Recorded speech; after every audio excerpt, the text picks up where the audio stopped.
ونستعینوں کا پھر معنی یوں ہوتا. اب یہاں کیا معاملہ بن گیا؟ عربی کا قاعدہ ہے، پہلے فعل ہوتا ہے، پھر فاعل ہوتا ہے، پھر مفعول ہوتا ہے. کلام اس طرح چلتی ہے، لیکن یہاں اللہ نے مفعول کو اٹھایا، اسے پہلے کر دیا، فعل فاعل کو پیچھے کر دیا، مفعول کو پہلے کر دیا، فعل فاعل پیچھے کر دیا. ایاک مفعول تھا، نعبدو فعل فاعل تھا، اسے پیچھے مفعول کو مقدم کر دیا.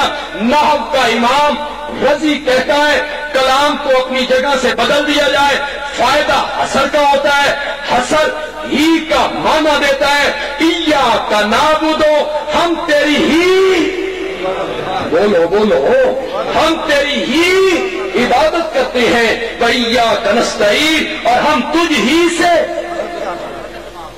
یہ کیا ہے؟ پیغام محمد رسول اللہ. میرا نبی کیا منوانا چاہتا تھا؟ میرا نبی لوگوں سے کیا تسلیم کروانا چاہتے تھے؟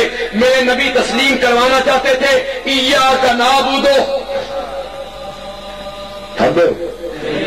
ایاک نعبدو وایاک نستعین.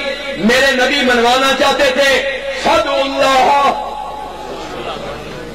میرے نبی تسلیم کروانا چاہتے تھے اوے لوگوں، تکلیفوں میں، مصیبتوں میں، دکھوں میں، بیماریوں میں، پریشانیوں میں، تخت پر، تختے پر، جیل کی تنگ و تاریک کوٹھریوں میں، آزادی کی فضاؤں میں، بیماریوں میں، صحت میں، فادعوا اللہ ہمیشہ پکارو کس کو؟ یہ ہے پیغام محمد رسول اللہ. قرآن بھرا ہوا ہے میرے نبی کے پیغام سے. فادعوا اللہ بس پکارو کس کو؟ لیکن کس قسم کی پکار؟ فرمایا مخلصین، خالص میری پکار، خالص میری پکار کرنی ہے. مولا کس طرح کی خالص؟ فرمایا ان لکم فی الانعام لعبرہ نسقیکم مما فی بطونہ من بین فرث ودم.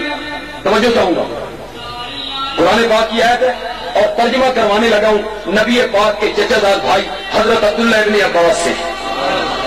مفسر قرآن ہے، نبی پاک نے تہجد کے ٹائم جھولی اٹھا کے ابن عباس کو قرآن فہمی کی دعائیں دی ہیں.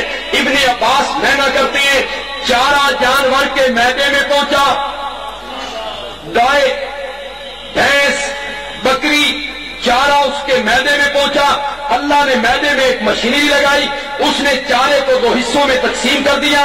کچھ کا گوبر بنایا، فضلہ وہ نیچے بیٹھ گیا، اصل غذا اوپر آ گئی.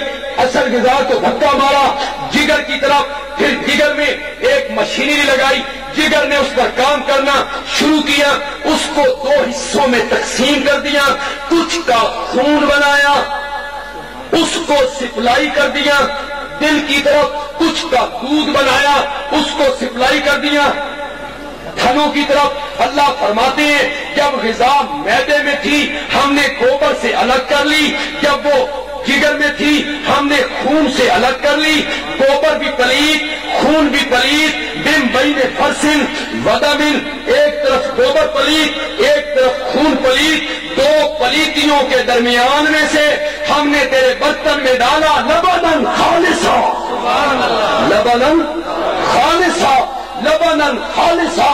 جس طرح میں نے تجھے دودھ خالص دیا ہے تو بھی میری عبادت خالص کیا کر، تو بھی میری عبادت خالص کیا کر. یہ نبی پاک کا پیغام ہے جسے قرآن کے مختلف پاروں میں مختلف صورتوں میں بیان کیا گیا. کہیں کہا گیا قل یا ایھا الکافرون لا اعبد ما تعبدون، جن کی تم عبادت کرتے ہو میں محمد عربی ان کی عبادت نہیں کرتا ہوں. اور پتھر کے لوگوں، جو پیغام میرے نبی نے دیا تھا وہی پیغام پہلے نبیوں کا تھا. جو پیغام میرے نبی نے دیا تھا وہی پیغام توریت کا تھا. جو پیغام میرے نبی نے دیا تھا وہی پیغام انجیل کا تھا. جو پیغام میرے نبی نے دیا تھا وہی پیغام زبور کا تھا.